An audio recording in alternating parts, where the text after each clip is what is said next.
Hello दोस्तों, welcome to back my YouTube channel use success पर आपका बहुत बहुत स्वागत है। आज फिर हाजिर हैं अपना न्यू टॉपिक लेकर के। और आज का जो हमारा टॉपिक रहेगा एलसीएम एंड एचसीएफ, जिसमें आज हम केवल डिस्कस करेंगे एलसीएम पर। ठीक, एलसीएम होता क्या है, यानी सबसे पहले हम बात करेंगे एलसीएम की। तो एलसीएम क्या होता है कि वह छोटी से छोटी संख्या जो प्रत्येक दी गई संख्या से पूर्ण रूप से यानी पूर्णतः विभाजित हो जाए, ऐसी तो वह संख्या क्या कहलाती है? एलसीएम यानी लघुत्तम समवर्ती कहलाती है। ठीक, तो आज हम डिस्कस करेंगे एलसीएम की यानी लघुत्तम समवर्तक की, यानी एलसीएम। और एलसीएम का मतलब क्या लिखेंगे? यानी लोएस्ट कॉमन फैक्टर। ठीक, या हम हिंदी में कह सकते हैं लघुत्तम समापवर्ती।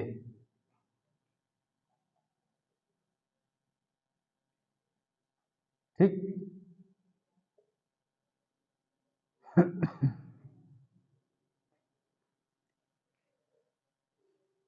अब एलसीएम जो है नॉर्मली हम दो तरीके से करेंगे।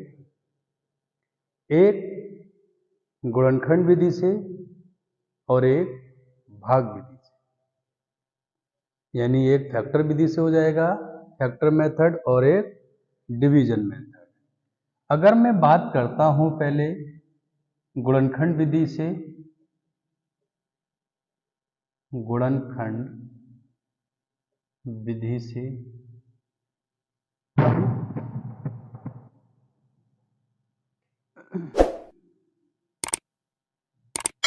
गुणनखंड विधि से जैसे कि मेरे पास एक क्वेश्चन है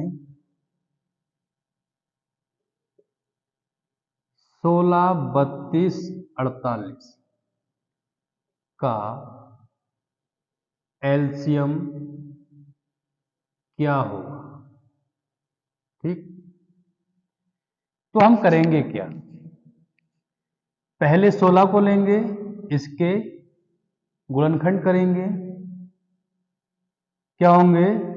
2 दूनी 4, 4 दूनी 8, 8 दूनी 16, ये 16 के फैक्टर हो गए। 32 के फैक्टर करेंगे, 2 दूनी 4, 4 दूनी 8, 8 दूनी 16, 16 दूनी 32। ऐसे ही 48 के फैक्टर करेंगे, तो 2 दूनी 4, 4 दूनी 8, 8 दूनी 16, 16 तिया 48। ठीक, ये सारे फैक्टर हो गए। निकालना क्या है हमें? एलसीएम। तो एलसीएम में करेंगे क्या? जो तीनों में कॉमन है उनको लेंगे पहले। देखो ये कॉमन है तीनों में, ये भी तीनों में कॉमन है, ये भी तीनों में कॉमन है। ठीक, ये भी तीनों में कॉमन। ठीक, जो कॉमन है उसको ले लेंगे, यानी 2, यहां से भी 2, यहां से भी 2, और यहां से भी 2। अब बचा क्या हमारे पास में? 2, यानी इसका कोई पेयर नहीं बनना तीनों में, ना ही 3 का पेयर बनना है किसी में। ठीक, तो 2 को ऐसे लिख लेंगे और 3 को भी ऐसे लिख लेंगे, यानी जो कॉमन है तीनों में उनको उसको लेंगे, जो बचेगा उसको भी ले लेंगे। अब आपस में मल्टीप्लाई करेंगे, 2 दूनी 4, 4 दूनी 8, 8 दूनी 16, 16 दूनी 32, और 32 तिया कितने होते हैं? 32 तिया 96। तो कितना हो गया एलसीएम? 96। क्लियर हो गई बात? ये तो हमारी गुणनखंड विधि से हो गया। अब इसी क्वेश्चन को हम करते हैं भाग विधि से। ठीक,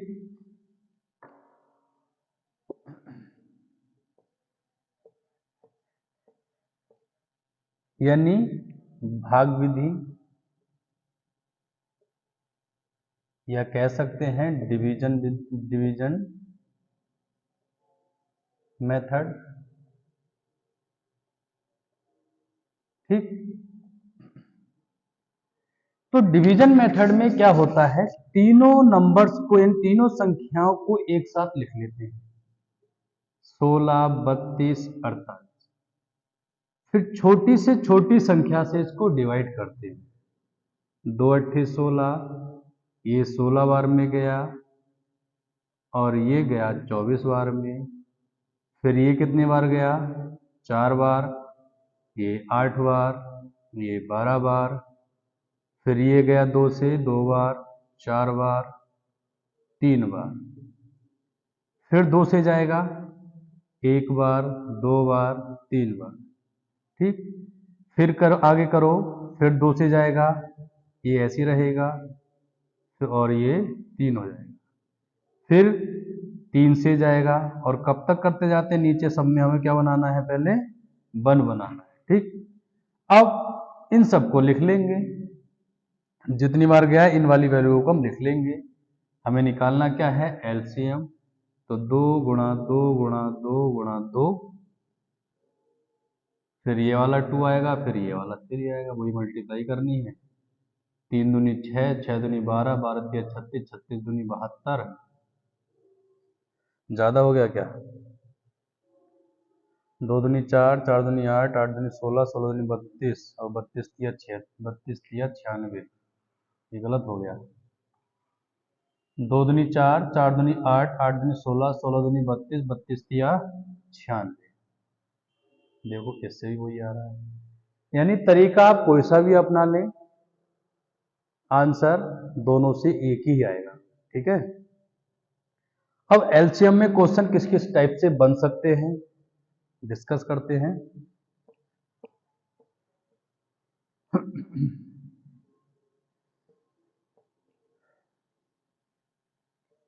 एक क्वेश्चन बनता है कि भिन्नों का एलसीएम निकालिए, यानी भिन्नों का लघुत्तम समवर्तक निकालिए। तो भिन्नों का लघुत्तम समवर्तक के लिए, यानी भिन्नों का लघुत्तम समावर्तक क्या होता है, यानी अंश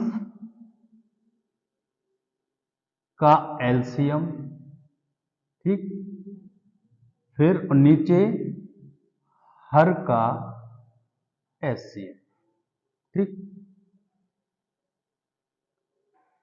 ये भिन्नों के एलसीएम में बात करते हैं।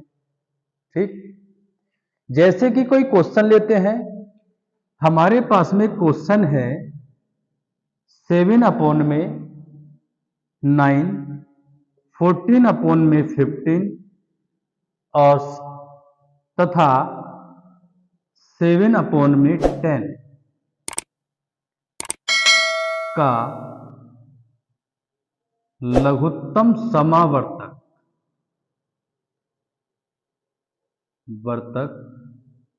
क्या होगा। ठीक। फार्मूला हमारे पास में सामने लिखा हुआ है, यहां लिखेंगे भिन्नों का एलसीएम, शॉर्ट में लिख देते हैं एलसीएम, और यहां क्या लगेगा फार्मूला, यानी अंश का एलसीएम और हर का एचसीएफ। ठीक। इस फार्मूले का यूज करेंगे, यानी ट्रिक मान लीजिए या फार्मूला मान लीजिए।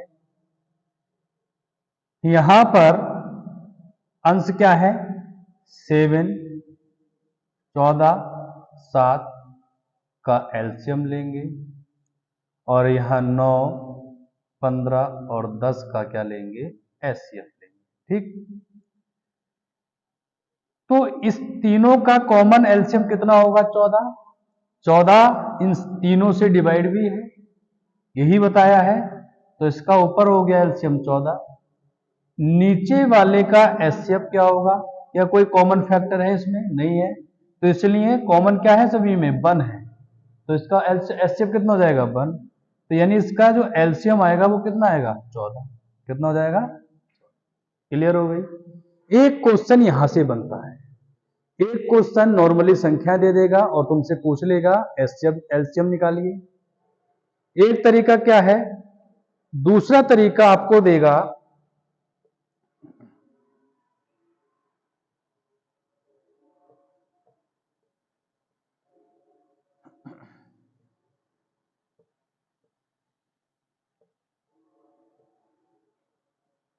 यानी यहां पर कंडीशन में देगा क्वेश्चन, यानी जब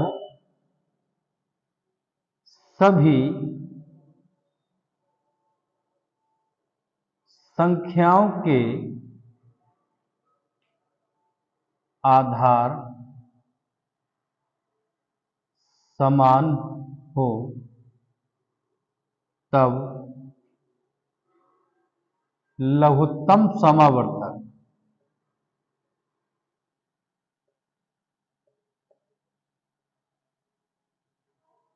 ठीक। जब बेस यानी आधार समान होगा तो क्या होगा, एलसीएम क्या होगा। जैसे कि क्वेश्चन है हमारे पास में 5 की पावर 1, 5 की पावर 2, 5 की पावर 4 और 5 की पावर 6 का एलसीएम क्या होगा, ठीक। तो ऐसी कंडीशन में जब बेस समान हो तब एलसीएम क्या होगा। जब बेस समान होगा तो जिसपे सबसे ज्यादा घात होगी वही उसका एलसीएम होगा। तो यहां देखो सबसे अधिक घात किसकी है, कौन सी है, 5 की पावर 6, तो यही इसका एलसीएम हो जाएगा, ठीक। अब बात करते हैं कि बेस तो समान है लेकिन घात माइनस में हो जाए तब क्या करेंगे। तो ऐसी कंडीशन में कुछ नहीं करना है, जो माइनस में सबसे कम घात वाली को, माइनस में सबसे कम घात वाली को ही हम उसका क्या कहेंगे, एलसीएम कहेंगे। क्या कहेंगे, एलसीएम कहेंगे। तो देखो माइनस की घात कर देते हैं सभी में। अब हमें निकालना है इसका एलसीएम, क्योंकि देखो बेस सभी का यानी जो आधार है वो सभी का समान है। जब समान है तो इसका एलसीएम क्या होगा, यानी सबसे कम घात वाली कौन सी है, -1 है। वैसे तो ज्यादा मानी जाएगी लेकिन अगर मैं माइनस को हटा दूं एक बार में तो 1 होगी सबसे कम। तो कहने का मतलब यह है कि माइनस वाली में सबसे कम वाली घात को ही हम क्या कहेंगे, उसका एलसीएम कहेंगे, ठीक है। क्लियर हो गई। यानी पावर प्लस में चल रही होगी तो सबसे अधिक घात वाली को लेंगे, और अगर पावर माइनस में चल रही है और बेस समान है तो हम सबसे कम वाली घात को लेंगे, ठीक। वही उसका एलसीएम हो जाएगा। अब बात करते हैं कि जब आधार समान नहीं हो, जब आधार समान नहीं हो या नहीं है तब लघुत्तम समवर्ती क्या होगा। तो ऐसी कंडीशन में कुछ नहीं करना है।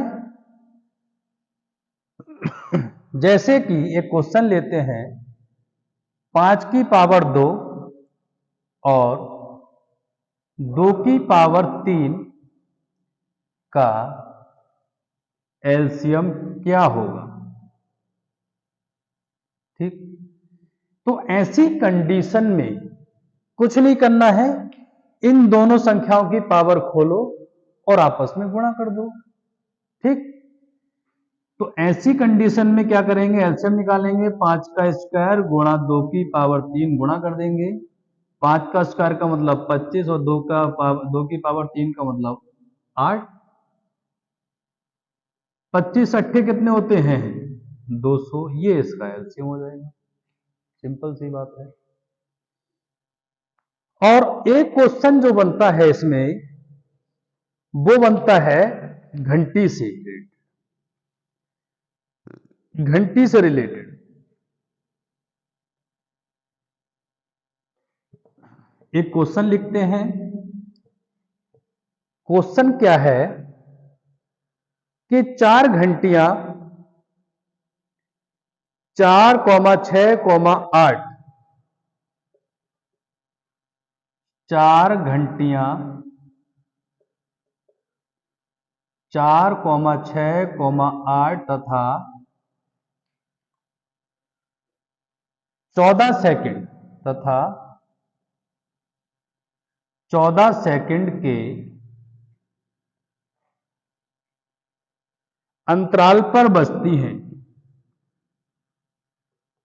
के अंतराल पर बजती हैं। वे चारों इकट्ठे वे चारों इकट्ठी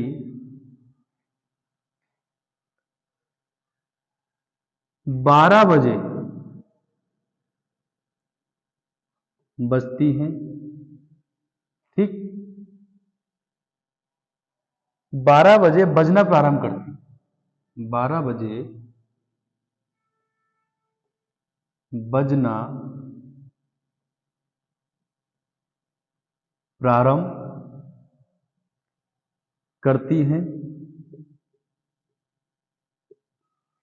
हैं किस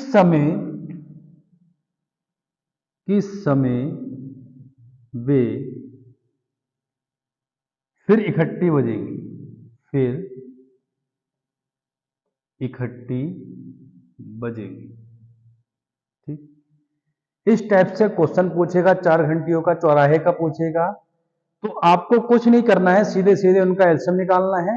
और एलसीएम निकालने के बाद में अगर सेकंड में पूछा है तो सेकंड में ऐड कर देंगे, मिनट में पूछा तो मिनट में ऐड कर देंगे, घंटों में पूछा तो घंटों में ऐड कर देंगे। ठीक, जैसे जैसे क्वेश्चन पूछेगा हम वैसे ही उसको आंसर देंगे। क्या करेंगे, इन सभी का एलसीएम निकालेंगे। 4,6,8, 14 का एलसीएम निकालेंगे। 2 से 2 दूनी 4, 2 तिया 6, 2 चौका 8, 2 सत्ते 14, फिर 2 से जाएगा, 2 एकम 2, 3 ऐसे ही रहेगा, 2 दूनी 4 और ये 7। देखो तीनों अलग अलग हैं, इन सबके आपस में मल्टीप्लाई कर लेते हैं। 2 दूनी 4, 4 तिया 12, 12 दूनी 24, 24 की गुणा 7 से कर लेते हैं।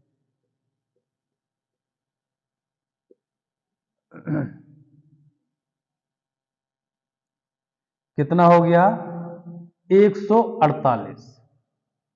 यानी इसका जो एलसीएम आएगा वो कितना आएगा, 148। ठीक, यानी किसमें होगा, ये सारी वैल्यू किसमें दे रखी है, सेकंड में, तो यहां सेकंड कर देंगे। अगर मैं इनको मिनट में 148 सेकंड को अगर मिनट में कन्वर्ट करूंगा तो कितने मिनट बनेंगे, यानी 120 के 2 मिनट, कितना बचा, 28 सेकंड बचे। यानी जो अगली बार बजेगी घंटी एक साथ, यानी चारों घंटियां एक साथ बजेंगी। कब बजेंगी, यानी पहले कितना बजे बजी थी, 12 बजे। इसका मतलब यहां से कितना टाइम निकल के आया, 2 मिनट 28 सेकंड, 168 आएगा यहाँ पे। यानी 2 मिनट, ये 148 नहीं 168 आएगा, तो यहां हो जाएगा 2 मिनट 48 सेकंड। इस 2 मिनट 48 सेकंड को हम 12 में ऐड कर देंगे, तो जो बजने का समय आ जाएगा वो आ जाएगा 12 बजकर 2 मिनट 48 सेकंड में एक साथ दोबारा बजेगी। ठीक है, बात समझ में आ गई। यानी इन टाइप के, यानी चौराहे से रिलेटेड क्वेश्चन आ जाए, घंटी से रिलेटेड क्वेश्चन आ जाए, तो आपको सीधे सीधे उनका एलसीएम निकालना है। अगर मिनट में आंसर आ रहा है तो मिनट में देंगे, अगर मिनट और सेकंड में कंबाइन करके आ रहा है तो मिनट और सेकंड में देंगे। यानी जिस टाइप से आपसे क्वेश्चन पूछ रहा है उसका आंसर वैसे ही वैसे देना है। ठीक है, अब आज अपनी क्लास को हम यहीं रोकते हैं। नेक्स्ट क्लास में आपको इसका सेकंड पार्ट स्टार्ट करेंगे एचसीएफ का। ये फर्स्ट पार्ट है एलसीएम का, इसका सेकंड पार्ट करेंगे एचसीएफ का स्टार्ट। ठीक है, आज के लिए यहीं छोड़ते हैं क्लास। नेक्स्ट क्लास में आपसे फिर मुलाकात होगी न्यू टॉपिक के साथ में। जब तक की जय।